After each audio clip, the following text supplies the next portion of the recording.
Most important question की series एक बार फिर से शुरू कर रहा हूं और आज हम दूसरा सवाल देखने वाले हैं जो तुम्हारे बोर्ड परीक्षा के लिए बहुत ज्यादा इंपॉर्टेंट है। विलेयन चैप्टर से लिया गया सवाल है, पहला चैप्टर विलेयन वहां से लिया गया है और कई बार पूछा गया है, देख सकते हो। आसान सवाल है, अगर तुम्हें फॉर्मूले याद हैं, नहीं याद है तो याद हो जाएंगे यहाँ पे, लेकिन अगर याद है तो आसानी से कर ले जाओगे। तो चलो देखते हैं क्या है सवाल। जल में यूरिया का एक विलयन भारानुसार, ये इंपॉर्टेंट वर्ड है, भारानुसार, भारानुसार 6% है। विलयन में यूरिया तथा जल का मोल प्रभाज ज्ञात कीजिए। क्या ज्ञात करना है, ध्यान से देख लो। मोल प्रभाज क्या दिया हुआ है, भारानुसार 6% और जल में क्या घोल रखा है हमने, यूरिया। इतनी चीजें तुमने ध्यान से देख ली। अब कैसे सवाल करते हैं, तो सबसे पहले वो चीजें उतारो जो दी हुई हैं। तो क्या क्या चीजें दी हुई हैं, पहली चीज दे रखी है जो वो क्या है, भारानुसार 6%।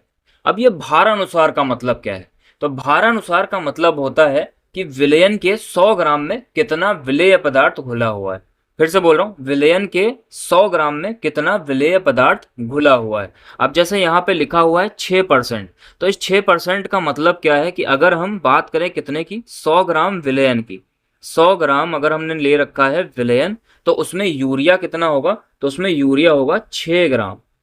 100 ग्राम विलयन में 6 ग्राम यूरिया उपस्थित है। ये हुआ मतलब किसका, भारानुसार का। भारानुसार का मतलब 100 ग्राम विलयन में कितना विलेय पदार्थ घुला हुआ है। चलो ठीक, अगर इतना पता चल गया तुम्हें, तो आगे हमें निकालना क्या है, मोल प्रभाज। अब मोल प्रभाज का फार्मूला क्या होता है, मोल प्रभाज का तुम्हें फार्मूला पता होना चाहिए। तो अगर मान लो किससे प्रदर्शित करते हो मोल प्रभाज को, एक्स से, तो हम क्या कर रहे हैं, अगर हम जल के लिए लिख रहे हैं तो जल के लिए फार्मूला क्या हो जाएगा, एक्स ऑफ H2O। जल का मोल प्रभाज क्या होता है फार्मूला, तो जब भी मोल प्रभाज जिसका हम लिखते हैं, जैसे यहाँ पे हम जल का लिख रहे हैं, तो जल के मोल क्या होंगे, ऊपर लिखोगे, तो ऊपर क्या लिखोगे, N ऑफ H2O। ये हो गया जल के मोल, और नीचे बटे में होते हैं कुल मोल, विलयन में उपस्थित कुल मोल। तो विलयन में दो ही चीजें हैं, यूरिया और जल, तो क्या हो जाएगा, जल के मोल और प्लस यूरिया के मोल, N ऑफ H2O और प्लस N ऑफ यूरिया। ऐसे ही अगर यूरिया के लिए लिखो, ऐसे ही अगर यूरिया के लिए लिखोगे तो ये क्या हो जाएगा, एक्स ऑफ यूरिया बराबर एन ऑफ यूरिया और बटे में N of H2O, N of urea. ठीक है, यूरिया के मोल और बटे में विलयन में उपस्थित कुल मोल, यानी कि H2O के मोल और यूरिया के मोल। अब देखो तुमने फार्मूला लिख लिया। अब फार्मूले में तुम्हें ये दिख रहा होगा कि हम बात कर रहे हैं किसकी, मोल की, जल के मोल की और यूरिया के मोल की। तो अब हमारा काम क्या है, पहले जल के मोल निकाल लो और फिर यूरिया के मोल निकाल लो। अब मोल का फार्मूला क्या होता है भाई, तो मोल के लिए फार्मूला क्या होता है, दिया गया भार और बटे में उसका अणुभार। तो जल का अणुभार क्या होता है, H2O, इसका अणुभार निकालोगे तो ये हो जाएगा 2, हाइड्रोजन है, हाइड्रोजन का परमाणु भार 1 और ऑक्सीजन का परमाणु भार 16, यानी कि इसका अणुभार आ जाएगा 18।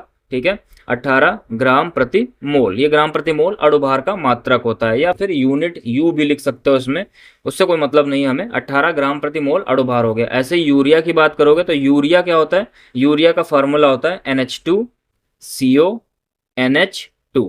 यहां से निकालोगे इसको तो N का क्या हो जाएगा, 14 प्लस ये 2 गुणे 1 प्लस C का क्या होता है 12, ऑक्सीजन का 16 प्लस N का क्या हो गया 14 और प्लस 2 गुणे हाइड्रोजन का कितना 1। इसको ऐड करोगे तो ये हो जाएगा 14 प्लस 2 प्लस 16 और 12 ऐड कर लो, कितना हो गया 28 प्लस 14 और प्लस 2।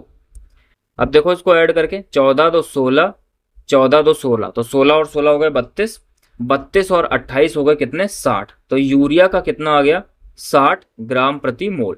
दोनों के अणुभार तुम्हें पता हो गए, दोनों का दिया गया भार निकाल लो। दिया गया भार, अब देखो 6 ग्राम क्या है, यूरिया, यूरिया का भार दे रखा है कितना 6 ग्राम। यूरिया का तो तुम्हें पता है, जल का तुम्हें निकालना है, तो जल का कैसे निकालोगे, विलयन का भार तुम्हें पता है कितना है 100 ग्राम, तो 100 ग्राम में से अगर 6 ग्राम घटा दोगे तो किसका निकल आएगा, जल का भार निकल आएगा। तो वही काम करते हैं अगला।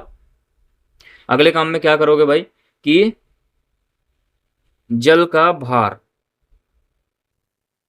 जल का भार तुम्हें निकालना है। तो विलयन का कुल भार कितना है 100 में से क्या घटा दोगे, यूरिया का भार, तो यूरिया का भार कितना 6, तो ये क्या बचेगा 100 में से 6 घटाओगे कितना बचेगा 94 ग्राम। ये हो गया जल का भार। यूरिया का भार कितना है, यूरिया का भार तो तुम्हें पता है दे रखा है कितना 6 ग्राम। तो यूरिया का कितना हो गया भार, 6 ग्राम।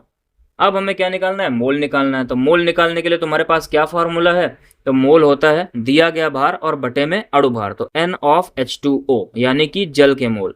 तो जल के मोल, दिया गया भार, जल का भार कितना आया है 94 और बटे में जल का अणु भार कितना आया 18। 18 से भाग करना है 94 को। दूसरा, चलो यहीं पे भाग भी कर लेते हैं। 18 से भाग करना है किसको, 94 को। तो 18 पंचे 90 हो गया।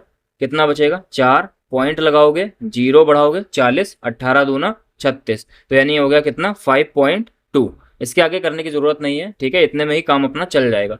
दूसरा क्या है, N ऑफ यूरिया। ये क्या होगा, यूरिया का भार कितना 6 और बटे यूरिया का अणु भार कितना है 60। 6 से इसको कट कर दो, कितना आएगा 10, यानी कि ये हो गया 1/10 और 1/10 का मान कितना होता है 0.1। अब देखो दोनों के तुम्हें मोल पता चल गए, तो क्या आप मोल प्रभाज निकाल लोगे, बहुत आसान है। अब वो जो मान थे हमारे x वाले, उनमें मान रख दो। तो x ऑफ H2O क्या हो जाएगा, N ऑफ H2O था, यानी कि देखो यहाँ पे देख लो फार्मूला फिर से।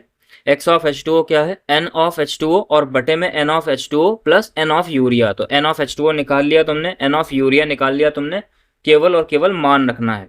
तो N ऑफ H2O कितना निकाला है तुमने 5.2 बटे N ऑफ H2O 5.2 और प्लस ये 0.1। ये क्या हो गया 5.2 बटा 5.3, ठीक है। दूसरा हमने क्या निकालना था, X ऑफ यूरिया।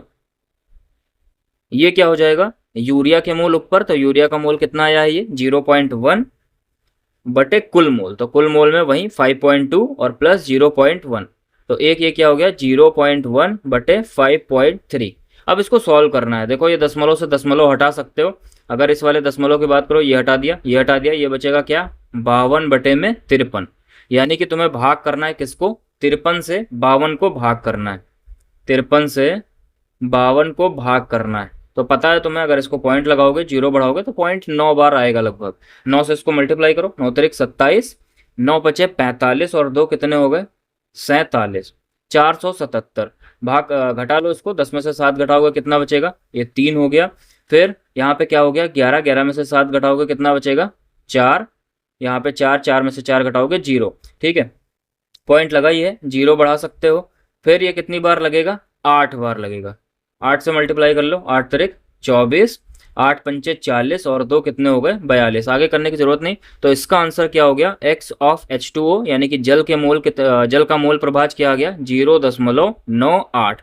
अब ऐसे ही तुम्हें इसको भाग करके निकाल लेना है, तो इसको भी भाग कर लो। 5.3 से तुमको भाग करना है। अच्छा इसको भी सॉल्व कर लो, ये दशमलव से दशमलव हट गया। 53 से तुम्हें भाग करना है कितने को, 1 को।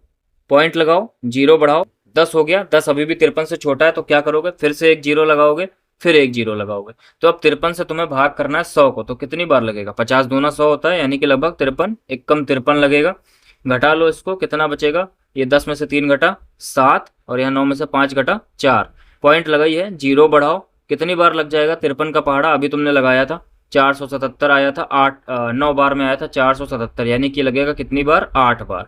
तो 8 बार लगाओगे, आगे करने की जरूरत नहीं। ये हो गया x ऑफ यूरिया। तो यूरिया का मोल प्रभाज कितना आ गया 0.018, 0.018। यही तुम्हारे आंसर हो गया।